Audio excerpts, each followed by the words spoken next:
Welcome into another edition of Gold and Black Radio. I'm your host, Derek Schultz. Purdue's men's basketball team passed their first big test of the new season with flying colors, riding that Mackey wave to crash down upon second-ranked Alabama in an 87-78 win on Friday night. But the road doesn't get any easier from here as the Boilers head up the road to Milwaukee to take on a really good and really experienced Marquette team tonight.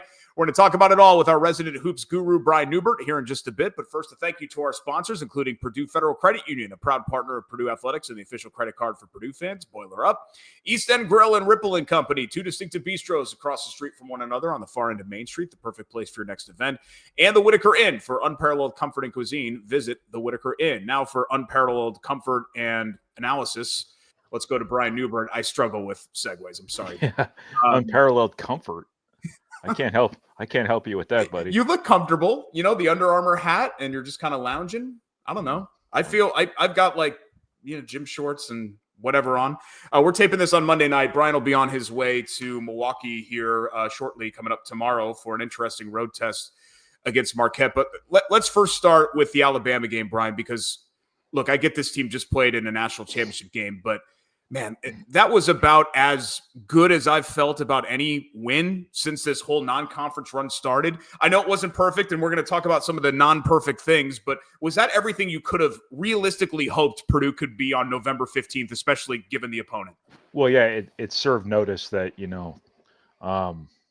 Zach-Edey or no Zach-Edey, as was the case after Robbie Hummel and Antoine Moore, after Caleb Swanigan, after Carson Edwards, after Jaden Ivey, and now after Zach-Edey, that they just keep on rolling. They've got such a good thing going at Purdue right now that it was kind of one of those deals where you got back to the things you've always kind of hung your hat on. They played pretty good defense relative to their defensive potential. They only turned the ball over 3 times. They obviously did enough to get the crowd into it, and that's a huge advantage for Purdue. I think Alabama was a betting favorite as of game time, but Purdue's never an underdog at home. I think that's the lesson we've been taught over and over and over again over many, many years, and it was evident again last night. But Purdue just, its best players all showed up. It's top to bottom quality. Its winning qualities certainly showed up. I think Miles Colvin, Camden Heide, Caleb First, CJ Cox certainly. It was a top to bottom Purdue win, and I think you saw a lot of positive indicators here for the season to come, and a reminder that, hey, Purdue's not dropped off from what they were last year. They don't have the same ceiling as last year's team did, but they can be pretty close to as good, I think.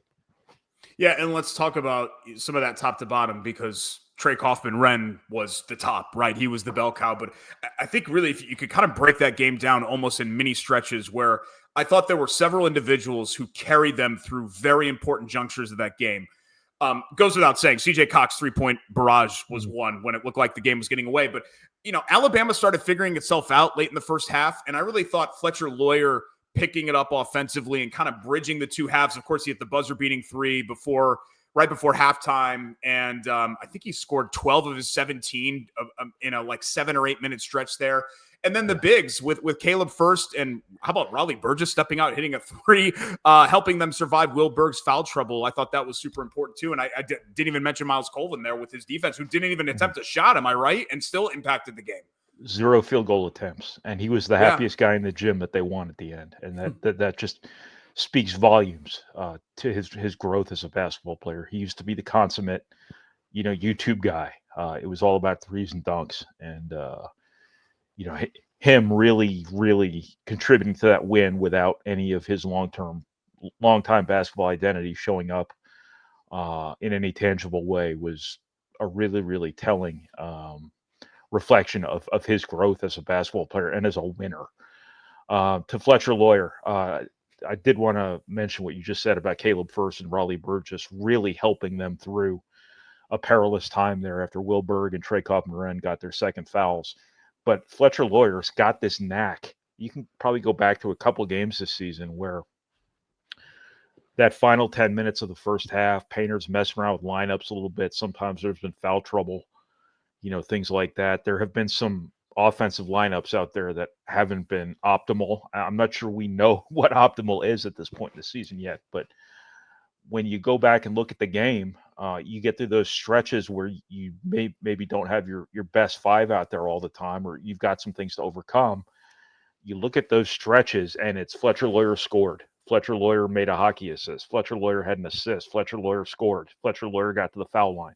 Fletcher Loyer drove and made a play. Fletcher Loyer got to the basket, and Purdue got a putback. Fletcher Loyer makes a three at the buzzer. He's just got this knack for just having these stretches where you barely even notice until you kind of go back and look at the granular stuff in the play-by-play of the whole game. But no, he really did carry Purdue through that final 10 minutes of the half. Obviously capped it off with the buzzer-beating three for the second game in a row to put Purdue ahead at halftime. But they might have been down a couple possessions at halftime if not for Loyer. He's having an unbelievable season. Yeah, I'm going to use an NBA-ism here. They say sometimes make or miss league, and I thought Purdue was pretty fortunate that Alabama missed some shots they usually make in their sleep in the first half. They got some good looks, but overall, what did you think of the defensive performance on Friday night? Well, to the make or miss league part of it, Braden Smith didn't make jumpers either, and you're right. Alabama was allowing him that inexplicably. They were dropping off ball screens, and if he was making jumpers like he did at Creighton, Alabama would have been down 10 at the second media timeout, I bet. But no, Purdue was better defensively. They've got to get better at keeping the ball in front of them on the perimeter. That's not a secret. That's going to be their challenge all year long. But when they don't turn the ball over, they have a much better chance defensively. And for them to only turn the ball over 3 times against that kind of size, that kind of athleticism, and that kind of talent, and that kind of age, remember, there's 5 grad students over on the other sideline there. Purdue's actually playing freshmen. What a novel concept in college basketball nowadays. But for them to only turn the ball over 3 times was a revelation. And the way they rebounded in the last 10 minutes of that game was a revelation. And, Purdue's going to have to overachieve a bit on the boards this year. And that effort needs to be their standard. Trey Kaufman-Renn, Camden Heide, the way they rebounded down the stretch after Purdue had been out-rebounded most of the game by a fairly robust margin was the game. That and C.J. Cox run of threes, that was the game. And, rebounding is the most important part of defense. So I always count defensive rebounding as part of defense. So that was a really big deal in both regards. But Purdue definitely took a step forward at the defensive end of the floor against Alabama, who's one of the best offensive teams in the country. Now, they're not shooting the way they're capable of shooting as a whole, but they sure did to start the second half, and Purdue weathered that. And there was a big part of that was the rebounding. We're talking about, 10 minutes of a 40-minute game, and Purdue will play something like 35 of those that year. But was it important in those 10 minutes to see Purdue rebound like that, almost like proof that, hey, this could actually happen? They can actually rebound the ball at this level. Yeah, absolutely. I think Camden Heide, playing the 4, I think he's kind of found his place. Those first couple of games, I think he was kind of a man without a country.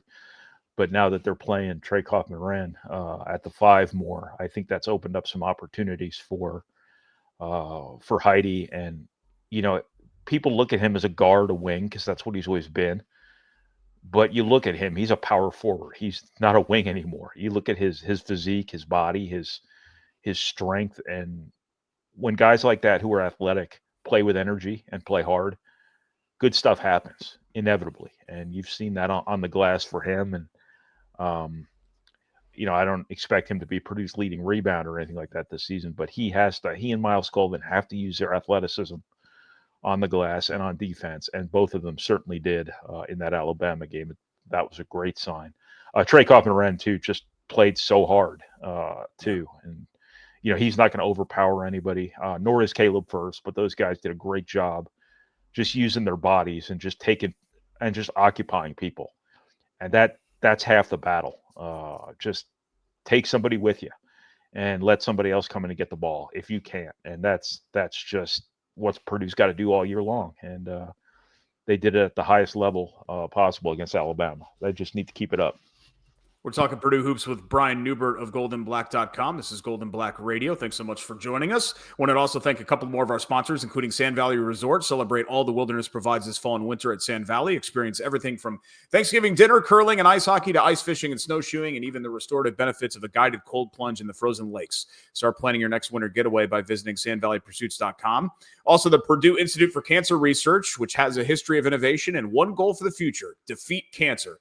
Purdue brings together world-class Boilermaker scientists from all across the university, conducting cutting-edge research that uncovers new ways to prevent, diagnose, and treat cancer. With your support, cancer research saves lives. Join the fight and donate to the Purdue Institute for Cancer Research today. And don't forget to get Brian's work, Tom Dienhart, Carm, Alan Karpik, the whole crew, right here at goldenblack.com, and become a subscriber today. Let's talk Marquette, Brian. They lost 2 NBA draft picks off of last year's Sweet 16, but they have loads and loads of experience left. They've got an all-upperclassmen starting 5. They might have the Big East Player of the Year, maybe. He's a first-team Big East, all Big East preseason team member in Cam Jones.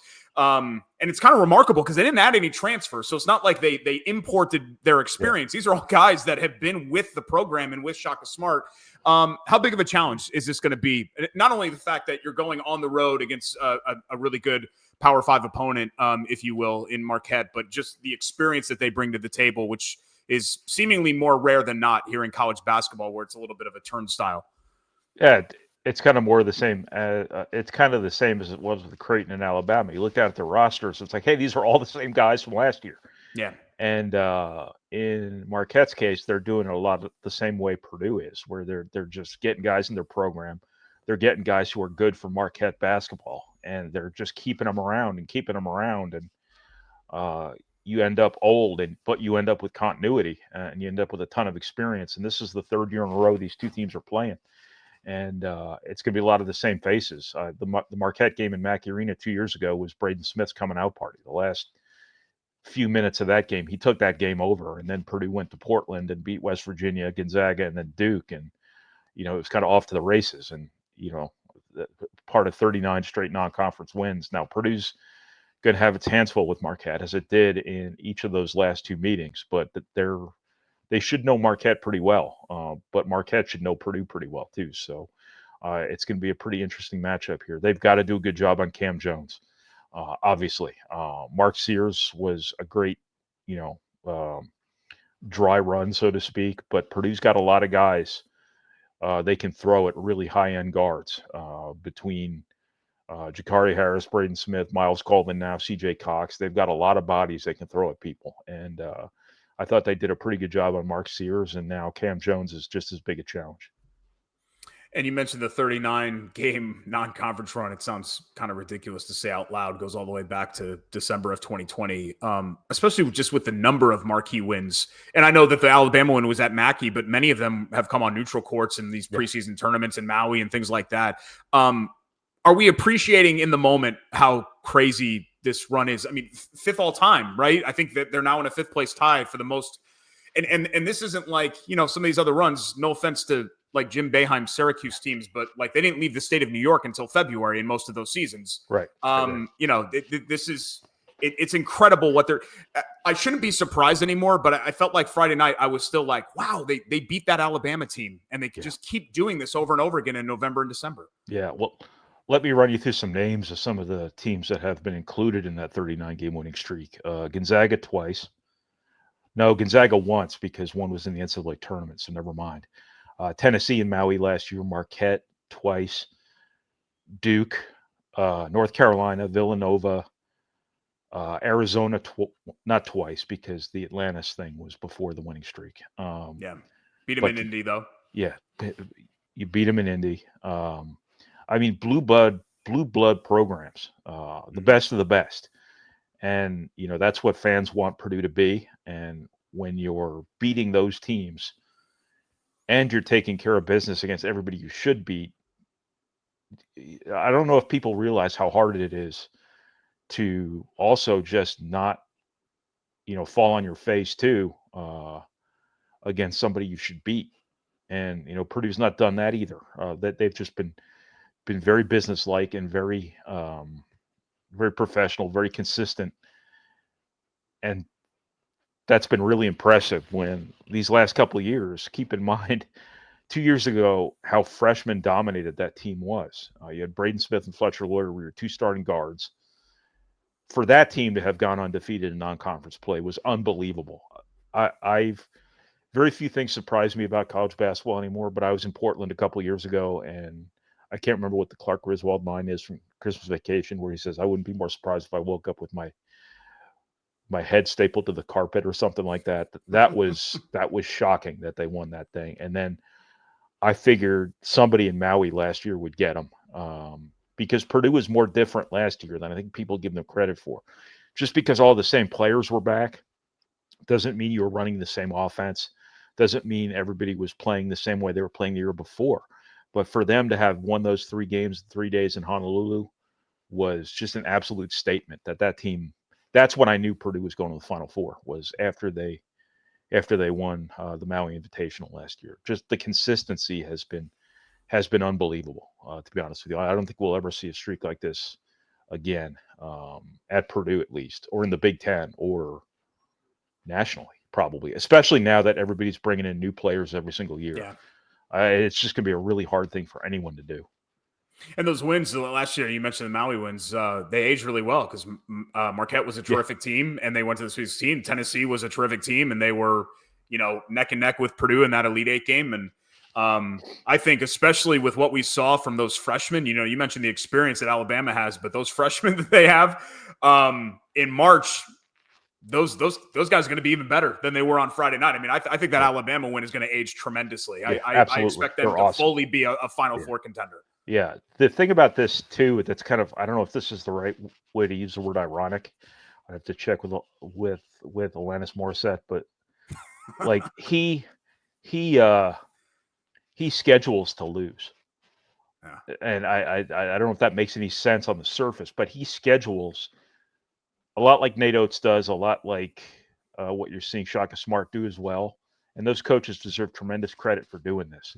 But they schedule the world in non-conference to test their teams, to push their teams, to lose, and banking on the fact that sort of stuff in November is going to help you in March. And, Purdue and Alabama are in the Final Four last year. That's not a coincidence. That is a reflection of how they schedule in the non-conference. It just so happens Purdue hasn't lost. Painter's not afraid to lose games in November. They don't. But that's the backdrop against which we need to view that 39 game non-conference winning streak. It's not, as you said before, Syracuse playing SUNY Albany, and Western Illinois, and things like that. It's Purdue's playing the best of the best in November and into December, and just a really remarkable streak they're on. And important to always attach the qualifier. Yes, the streak will end at some point. Just like Brian and I's good looks will eventually fade away, this streak won't last forever. And maybe it even ends tonight at Marquette, but it's still remarkable the fact that they've even gotten this far, that they're having the chance to have a 40th straight win in non-conference play with the loaded non-conference schedules that they've played. It's a truly remarkable run. Brian, enjoy Milwaukee. One of my favorite cities, actually. I know you'll probably be in and out of there. You won't have time to eat and grab a beer and do the whole deal, but should be a fun had more than a atmosphere. share of visitors over the years. No doubt about it, man. Thanks so much and safe travels. It was a Wayne's World reference. I know. Yeah. Okay. That's our pal Brian Neubert, and that's our show for tonight. Gold and Black Radio, brought to you by our friends at Purdue Federal Credit Union, the official credit card for Purdue fans. East End Grill and Ripple and Company, two distinctive bistros across the street from one another on the far end of Main Street in Lafayette.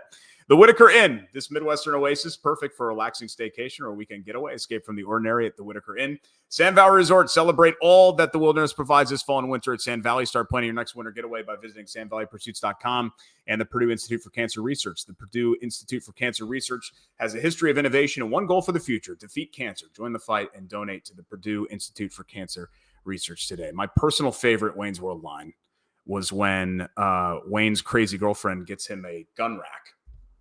I think it was maybe for their anniversary or something like that, like first date anniversary, even though they'd already broken up. And Mike Myers goes, I don't own a gun, much less many guns that would necessitate an entire rack. But One of my favorites, as is Brian Neubert as well. And you can get all of his coverage at goldenblack.com by becoming a subscriber today. Ditto for all of our great football coverage. I know it's been a tough season football-wise, but we will get back to talking some football with Tom Dienart as the penultimate game of the season is upon us, as Purdue has just 2 games left here in what has been a very, very difficult 2024 season. We'll discuss that on Friday's edition of Golden Black Radio. And, of course, we'll recap this Marquette game and continue to talk hoops more and more now as we transition into late November and into the holidays, which is it's actually kind of hard to believe, but looks like another exciting season of Boilermaker basketball is upon us. So if you needed something to shake the football blues, at least you've got Matt Painter and his program to go ahead and do so. And, of course, we're going to be talking about all of it right here on Golden Black Radio. But until Friday's show, my name's Derek Schultz. I hope you enjoyed it and enjoy all the coverage on goldenblack.com. Head there every day for the very best in Boilermaker football and men's basketball. We'll see you next time right here on Golden Black Radio, guys.